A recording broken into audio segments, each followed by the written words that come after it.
नमस्कार दर्शकों, स्वागत है आपका हमारे चैनल पर। यहाँ आपको मिलती हैं भक्ति एवं पूजा पाठ से संबंधित सटीक एवं शास्त्रों पर आधारित जानकारी। आज के वीडियो में जानेंगे कामदा एकादशी के पंचांग के बारे में। एकादशी के महात्म्य के विषय में चर्चा करेंगे। कामदा एकादशी की कथा के बारे में जानेंगे और सही पूजा विधि क्या है। तो चलिए सबसे पहले बात करते हैं एकादशी के पंचांग की। एकादशी तिथि का आरंभ 28 मार्च शनिवार सुबह 8:45 से 29 मार्च रविवार सुबह 7:46 तक रहेगा। इसके पश्चात द्वादशी तिथि आरंभ हो जाएगी। अमृतकाल दोपहर 1:02 से 2:38 तक रहेगा। वहीं राहु काल शाम 4:30 बजे से 6 बजे तक रहेगा। भद्रा का वास सुबह 6:15 से 7:46 तक रहेगा। भद्रा पृथ्वी लोक में रहेगा, इसलिए यह समय अशुभ माना जाता है। ब्रह्म मुहूर्त का समय सुबह 4:42 से 5:28 तक रहेगा। सूर्योदय का समय सुबह 6:15 पर होगा। वहीं सूर्यास्त शाम 6:37 पर होगा। प्रातःकालीन पूजा का समय सुबह 5:15 से 6:15 तक होगा। वहीं संध्याकालीन पूजा शाम 6:37 से। बात करें अभिजीत मुहूर्त की। अभिजीत मुहूर्त दोपहर 12:01 से 12:55 तक रहेगा।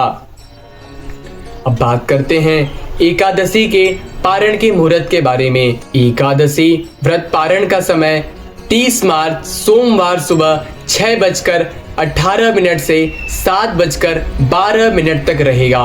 अब बात करते हैं एकादशी के महात्म्य के बारे में।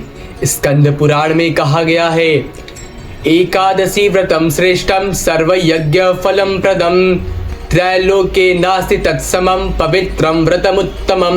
पद्म पुराण में कामदा एकादशी के विषय में कहा गया है, कामदा नाम एकादशी वाजपेय सत संपदा सर्व पाप हरा नित्यम सर्व काम प्रदा स्मृता। अर्थात कामदा एकादशी वाजपेय यज्ञ के समान फल देती है और सभी पापों को नष्ट करती है और समस्त मनोकामना को पूरी करती है। इस व्रत को करने से गंभीर दोष, ब्रह्म हत्या, श्राप और पितृदोष शांत होते हैं। चलिए अब जानते हैं एकादशी व्रत की कथा के बारे में। प्राचीन समय में भोगपुरी नाम का एक नगर था। वहाँ एक गंधर्व दंपति रहते थे। पुरुष का नाम ललित था, उसकी पत्नी का नाम ललिता था। ललित एक श्रेष्ठ गायक था। एक दिन वह राजा के दरबार में गा रहा था, लेकिन उसका मन अपनी पत्नी में लगा हुआ था, जिस वजह से वह ठीक से गायन प्रस्तुत नहीं कर पा रहा था। दरबार में उपस्थित यह बात किसी ने राजा को बता दी। राजा क्रोधित हो गया। उसने ललित को श्राप दे दिया, तू राक्षस बन जा। श्राप के प्रभाव से ललित एक भयानक राक्षस में परिवर्तित हो गया। उसकी पत्नी ललिता बहुत दुखी हो गई, लेकिन उसने अपने पति का साथ नहीं छोड़ा। एक दिन वह वन में भटकते भटकते एक आश्रम में पहुंची, जहां उसे श्रृंगी ऋषि मिले। ललिता ने श्रृंगी ऋषि से अपने पति को श्राप से मुक्त करने का उपाय पूछा। ऋषि ने उपदेश किया, चैत्र शुक्ल पक्ष की कामदा एकादशी का उपवास करिए। ललिता ने पूरी श्रद्धा के साथ एकादशी का व्रत किया। द्वादशी के दिन उसने उपवास का पुण्य अपने पति को अर्पित कर दिया। उसका पति राक्षस रूप से मुक्त होकर फिर से गंधर्व रूप में वापस आ गया। चलिए अब जानते हैं एकादशी की सही पूजा कैसे करें। सबसे पहले प्रातः काल उठकर सुबह जल्दी स्नान कर लीजिए। साफ कपड़े धारण करके व्रत का संकल्प करिए। आज मैं कामदा एकादशी का व्रत रख रही हूँ।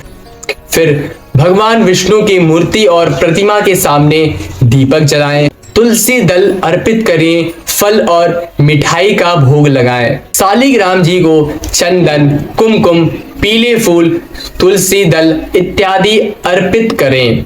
फिर सालिग्राम को पंचामृत से स्नान कराइए और आप इस दिन ओम नमो भगवते वासुदेवाय इस मंत्र का जाप करिए।